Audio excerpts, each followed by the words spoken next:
लो साहिबो, आज बैठे बिठाए फुरकान याद आ गया। फुरकान न जाने अब कहाँ होगा। जब वो आखिरी बार मिला था तो जामिया कराची में हमारा हम जमात हुआ करता था। शोबे रियाजी के हंसमुख, हंसौड़, शोख शंग, बल्कि इंतहाई शरीर लड़के लड़कियों के बीच फुरकान बहुत दर्जा संजीदा और बहुत बुर्दबार तालिब इल्म था। लड़के ही नहीं, बाजी लड़कियां भी इतनी शरीर होती थीं कि अब उनको याद कीजिए तो उनसे पहले जौनेलिया याद आ जाते हैं। बचपने में थी वो शरीर बहुत, अब तो शैतान हो गई होगी।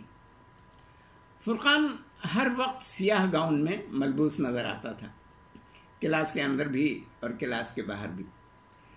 वो अपने साथी तलबा और तालिबात को भी हर वक्त तलकीन करता रहता था कि गाउन लाजिमन पहनना चाहिए। यह हमारी शनाख्त है, हमारा वक़ार है, हमारी जामिया की शान है।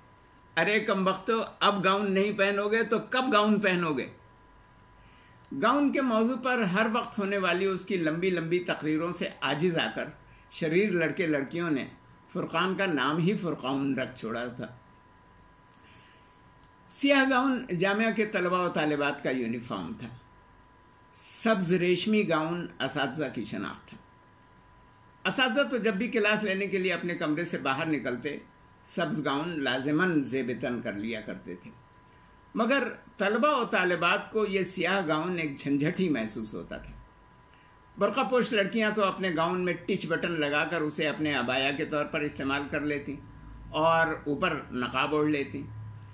जो लड़कियां बुर्क़ापोश नहीं थीं वो भी अक्सर खुले गाउन में अपनी दोनों बाहें डाले तेज तेज चलती हुई नजर आती थीं। आगे आगे खुद भागी चली जा रही हैं और गाउन उड़ता हुआ उनका पीछा करता हुआ पीछे पीछे चला आ रहा है। अलबत्ता लड़के अजीब बादशाह थे। गाउन पहना पहना, न पहना न पहना, ये अजीब बादशाह कैसर का तकिया कलाम था। तय अजीब बादशाह हो गए। जामिया के कवायद की रूह से गाउन खरीदना और पहनना लाजमी था। जामिया की बुक शॉप से मिल जाता था।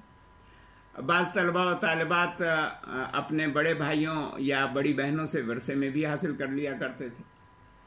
जब कोई नया सेशन शुरू होता तो असातिज़ा की तरफ से क्लास में गाउन पहनने के लिए सख्ती की जाती थी। ऐसे में अपने शोबे के या दूसरे शोबों के वो दोस्त काम आते थे जिनका वो पीरियड खाली होता था। वो शोबे की मुंडेरों पर या कैंटीन में किताबों के साथ गाउन संभाले बैठे हुए रहते थे। उनसे लपक कर गाउन छीना और दौड़कर क्लास में पहुंचे ताकि हाजिरी के लिए नाम पुकारे जाने पर बर वक्त यस सर कह सकें। बाज़ असातिज़ा बाद में हाजिरी लगाते ही नहीं थे। सेशन की इब्तिदा में क्लास के 100% तलबा और तालिबात गाउन में मलबूस बैठे नजर आते। रफ्ता रफ्ता इस सख्ती में नरमी आ जाती थी। जब सख्ती इतनी ना रहती तो पहले इक्का दुक्का लड़के गाउन से बेनियाज नजर आते थे, फिर ये वबा फैलती चली जाती थी। इल्म मुसल्लस ट्रिग्नोमेट्री के उस्ताद परवेज कमर साहब, जो पूरे शोबे के असातिज़ा और तलबा में PQ कहलाते थे, गाउन पहनने की पाबंदी बड़ी सख्ती से करवाते थे। वो ऐसे तलबा और तालिबात को क्लास में घुसने ही नहीं देते थे जो गाउन पहने हुए ना हों। सर क्लास में आते ही सबसे पहले चुन चुन कर उन लड़के लड़कियों को निकाल बाहर करते जो गाउन से बेनियाज बैठे हों। क्लास शुरू होने के बाद भी अगर कहीं से कोई गाउन पहन करके आ जाए तो बैठने की इजाज़त थी।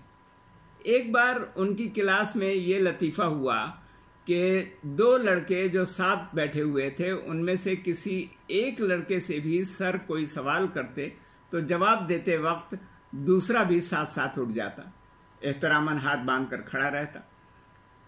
जब सर ने 2-3 दफ़ा यही मंजर देखा तो कहा कि बरखुरदार, आपस में ऐसी भी क्या मोहब्बत कि तुम दोनों साथ उठक बैठक कर रहे हो।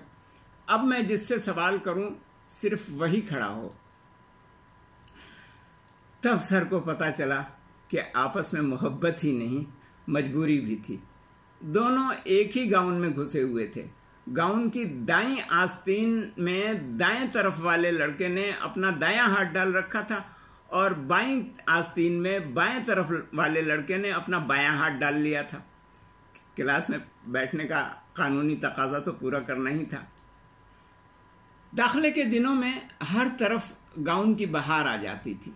मुख्तलिफ तंजीमों के कारकुनान गाउन पहने अपनी अपनी तंजीमों के बैच सीनों पर आवेज़ा किए तलबा व तालिबात की रहनुमाई के लिए भागते दौड़ते नजर आते थे। अंजुमन तलबा के इंतखाबात के ज़माने में भी जिसे देखिए गाउन पहने चलता फिरता नजर आता था। इंतखाबी उम्मीदवार का गाउन पहनना लाजमी था। इंतखाबी मुहिम के ज़माने में उम्मीदवार को इजाज़त थी कि वो किसी क्लास में उस्ताद से इजाज़त लेकर दाखिल हो और 3-4 मिनट में अपना माफ़ी ज़मीर बयान करके बाहर निकल जाए। तकरीर के दौरान में इंतखाबी कारकुनान क्लास में हैंडबिल वगैरह बांटते फिरते थे। इन सब का गाउन में होना लाजमी था। कोई उम्मीदवार गाउन न पहने तो ये उसके लिए एक मनफी बात बन जाती। पुरबहार ज़मानों में जामिया कराची का जो मंजर नज़र आया करता था उसका अंदाज़ा इस बात से लगाइए कि हमारे ज़माने में कार्टूनिस्ट हजरात को जब जामिया कराची के तलबा और तालिबात दिखाने होते थे तो वो उनकी जगह पेंगुइन बनाया करते थे। अब तो हमें नहीं मालूम कि जामिया कराची के तलबा और तालिबात में गाउन पोशी की क्या कैफियत है, मगर हमारे ज़माने में गाउन बड़ी कसीरुल मकासिद और कसीरुल इस्तेमाल शय थी। वज़ू करने या थकन से निढाल होकर जामिया के जा बजा बने हुए लान में लगे हुए नलकों से हाथ मुंह धोने के बाद हाथ मुंह उसी से पोंछा जाता था। टक शाप से लाए हुए मशरूबात और माकूलात को अगर शोबे की घास पर बैठकर खाना होता तो उसे दस्तरखान बना लिया जाता। कैंटीन में लोहे की कुर्सियों पर बैठना पड़ता तो गाउन को तह करके उसका गद्दा सा बना लिया जाता और तशरीफ तले दबा लिया जाता।